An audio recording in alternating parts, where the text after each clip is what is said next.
سلام قولا من رب رحيم. நிகரில்லா அன்புடையோன் இறைவனிடமிருந்து சாந்தி நிலவட்டும் என்று முகமன் கூறப்படும். ரசூல்லா ஒரு 5 விஷயங்களை வேகமா செய்யுங்கன்னு சொல்றாங்க. எத்தனை விஷயங்க? 5 செய்திகள் நீங்க வேகமா செய்யணும்னு சொல்றாங்க. அல் அஜலத்து மினஷ் ஷைத்தான், விரைவுத்தன்மை என்பது ஷைத்தான், அவசரப்படுவது.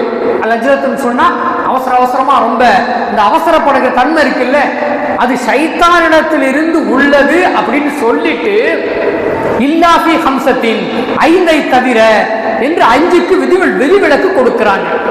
ரசூலுல்லாஹி ஸல்லல்லாஹு அலைஹி வஸல்லம் அவங்க 5க்கு விதிவிலக்கு கொடுக்கிறாங்க. அதுல 1வது பசித்தவருக்கு உணவளித்தல்.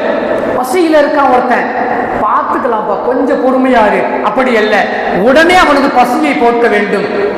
2வது மையத்து, ஒரு மையத்து ஜனாசா குளிப்பாட்ட தயார் நிலைக்கு வந்துவிட்டது என்று சொன்னால் அதை உடனே அடக்கம் செய்ய வேண்டும். பார்த்துக்கலாம், கொஞ்சம் பொறுமையா இருங்க, இப்பதான் சென்னையிலேருந்து வந்துகிட்டு இருக்கிறாரு, இப்பதான் பிளைட்ல ஏறி இருக்கிறாரு, பார்க்கும். இன்னைக்கு அநியாயமா அந்த உடலை ஃப்ரீஜருக்குள்ள வச்சு என்ன பண்றாங்கன்னு சொன்னா உலகத்திலேயே வேதனையை கொடுக்கக்கூடிய ஒரு செயலை எல்லாம் நாம் இந்த மக்களிடத்திலே பார்க்கிறோம். அன்பிற்கினியவர்களே, அந்த சூடு ஆறுவதற்கு முன்னால் அடக்கம் செய்ய வேண்டும் என்று சொல்லி மார்க்கம் நமக்கு சொல்லுகிறது. அதை விரைவாக செய்ய வேண்டும், அது நமக்கு சொல்லப்படுகிற ஒரு செய்தி. 2வது.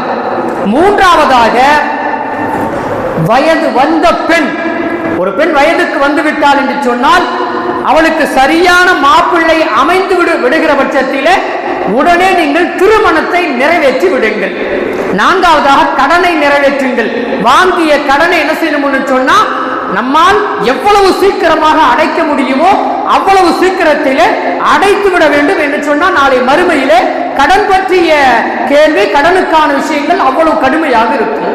அடுத்து தௌபா செய்தல். 5வது சொன்னாங்க தௌபா செய்தல். ஒவ்வொரு நாளும் என்ன செய்யணும்னு சொன்னா நாம் ஒரு பாவத்தை செஞ்சிட்டோம், ஒரு நாவளவுல ஒரு செய்தியை, பாவமான ஒரு செய்தியை பேசிட்டோம், எண்ணத்தால் ஒரு பாவமான செய்தியை நினைத்து விட்டோம், உடனே அல்லாஹ்விடத்திலே தௌபா செய்ய வேண்டும். ஏன்? நின்ற நிலையிலே மரணம் வருகிறது. ஒரு கவல உணவை எடுத்து வாய்க்கு கொண்டு போய் இன்னும் வாய்க்குள்ள வைக்கல, உடனே மரணம் வந்து விடுகிறது. வாயிலே வைத்த உணவு தொண்டைக்கு கீழே இறங்கவில்லை, மரணம் வந்து விடுகிறது. அதனால ரசூலுல்லாஹ் சொன்னாங்க, எப்ப மரணம் வரும்னு தெரியாது, தௌபாவை மிக விரைவாக செய்யுங்கள். செய்த பாவத்திற்கு தௌபாவை மிக விரைவாக செய்யுங்கள்.